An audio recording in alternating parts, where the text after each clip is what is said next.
안녕하세요, 경자입니다. 오늘은 어제 청약을 종료했던 제노코에 대해서 리뷰하겠습니다. 그럼 시작할게요. 제노코는 다음 주 수요일인 24일에 코스닥 시장으로 상장합니다. 저번 주부터 상장하는 종목들은 제가 아침에 말씀을 드리고 있는데요. 그 부분 잘 활용하시면 좋을 것 같아요. 그럼 경쟁률부터 말씀드리겠습니다. 제노코는 수요 예측에서 기관 투자자 경쟁률이 1452대 1이 나왔습니다. 무난한 수준이었고요. 주목하는 부분은 의무 보유 확약 비율입니다. 22.2%가 나왔는데요. 이 부분은 잠시 후에 언급드리겠습니다. 개인 경쟁률도 총 공모 주식 수가 49만 주밖에 되지 않았던 소형 공모주다운 경쟁률이 나왔다고 생각되고요. 총 증거금으로 약 4조 6천억 원이 모였습니다. 역시 예상대로 청약은 성공했습니다. 참고로 계속 의무 보유 확약 비율을 강조해서 말씀을 드리고 있는데요.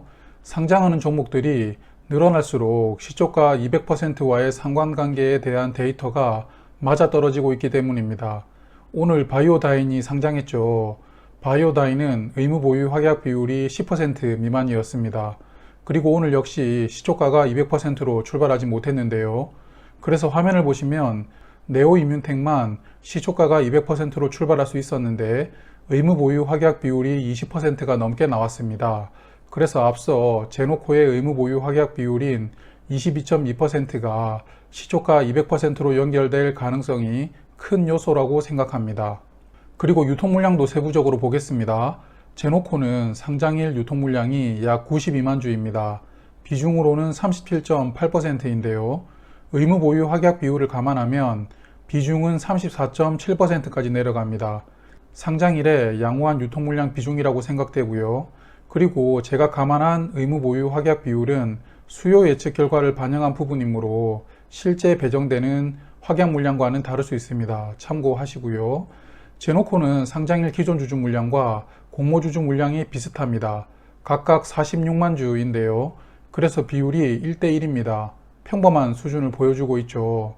제노코의 최대 주주와 관계인의 주식 수는 105만 주입니다. 지분율은 약 43%인데요. 최대 주주 지분율은 좀 적은 편이라고 말씀드릴 수 있겠습니다. 그리고 상장 후 한 달 뒤에 보호 예수가 해제되는 물량은 약 42만 주인데요. 비중으로는 17.4%입니다. 그래서 상장 후 한 달 뒤 유통 물량은 약 134만 주가 됩니다. 비중으로는 55.1%인데요. 앞서 소개드린 최대 주주 지분율 외에는 대부분의 물량이 유통된다고 보시면 될 것 같아요. 그리고 임원 한 명에게 스톡 옵션으로 5만 8천 주를 부여했습니다만 이 물량은 행사 기간이 올해 11월부터 행사할 수 있습니다. 그래서 걱정하실 부분은 아니라고 생각이 되고요. 그럼 재무 현황 체크하겠습니다. 제노코는 기술 성장 기업 특례 상장으로 코스닥 시장에 대비를 합니다. 매출과 이익이 안정적으로 나오고 있는 기업인데요. 다만 재무 상태가 좀 불안합니다. 부채 비율이 328%로 높은 편이죠. 하지만 재무 상태도 점진적으로 개선하고 있으므로 점점 회사가 단단해져 간다는 생각은 듭니다. 그래서 이렇게 높은 부채 비율을 축소하기 위해서 이번 공모로 들어오는 자금 중 21억 원을 부채 상환에 활용하겠다고 밝혔습니다. 공모 자금이 오롯이 사업 확대에 사용되었으면 더 좋았겠지만 제노코처럼 부채 비율이 높은 기업은 일부 공모 자금을 활용해서 부채를 갚는 것도 나쁘지 않다고 생각합니다. 하지만 가끔 유상증자를 하는 기업 중에서 부채를 상환하겠다고 증자를 하는 기업이 있습니다. 이런 기업은 이제 돈을 조달할 방법이 없어서 마지못해 유상증자를 선택했을 확률이 높습니다. 그러므로 이런 종목은 가급적이면 피하시는 게 좋겠습니다. 투자에 참고하시고요.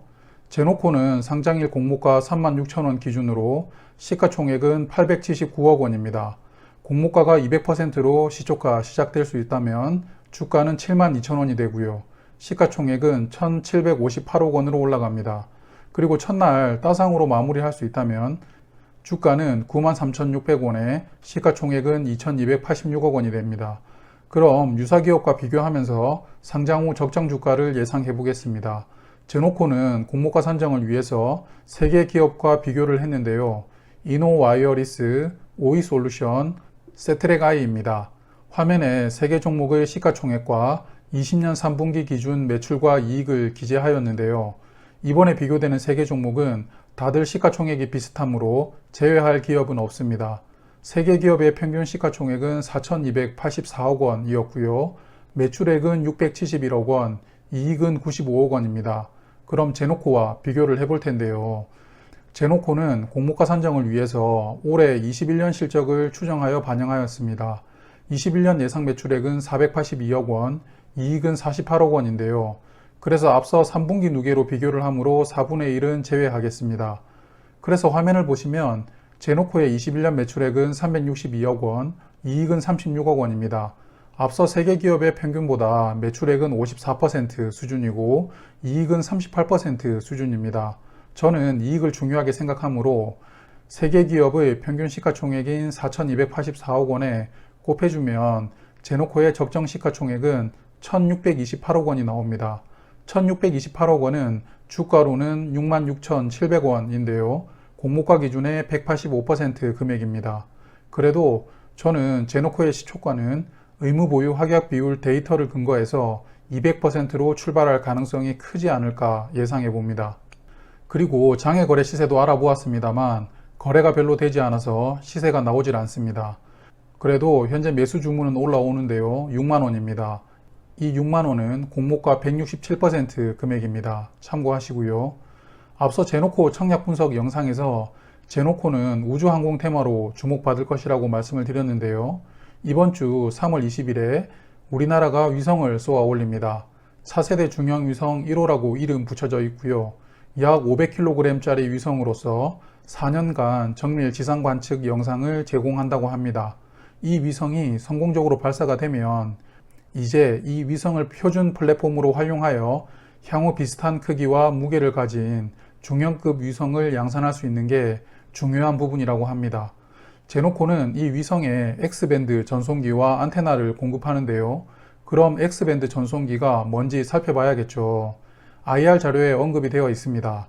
X밴드 전송기는 대용량 영상 데이터를 지상으로 초고속으로 전송하기 위한 장비라고 하는데요. 그래서 앞서 언급드린 것처럼 위성의 목적이 정밀 지상 관측 영상을 제공하기 위해서 쏘아 올려지는 것이므로 이 X밴드 전송기는 위성의 핵심 부품이라고 볼 수 있습니다. 아직까지 한국은 우주항공 분야에서 글로벌 수준의 주목을 받는 기업은 없습니다만 정부도 차세대 사업으로 집중적으로 육성할 계획을 가지고 있습니다. 제노코도 이러한 지원 속에 글로벌 기업으로 성장하길 기대해 보겠습니다. 그럼 요약하겠습니다. 제노코는 3월 24일 수요일에 코스닥 시장으로 상장합니다. 단독 상장이었으면 좀 더 주목받으면서 수급이 몰렸을 것입니다만 자이언트 스텝과 분산되면서 그 부분은 조금 아쉽게 되었다고 생각합니다. 하지만 소형 공모주답게 뜨거운 경쟁률로 청약은 성공했고요. 저 개인적으로는 의무 보유 확약 비율에 근거하여 시초가가 200% 출발하기를 기대하고 있습니다. 그리고 상장일 유통 물량과 기존 주주의 물량 비중은 양호한 수준이고요. 특례 상장 종목입니다만 안정적으로 매출과 이익이 나오고 있는 점도 좋습니다. 그리고 유사 기업과 재무 현황을 비교하면 공모가 185% 수준인 66,700원 정도의 주가가 무난하다고 생각되고요.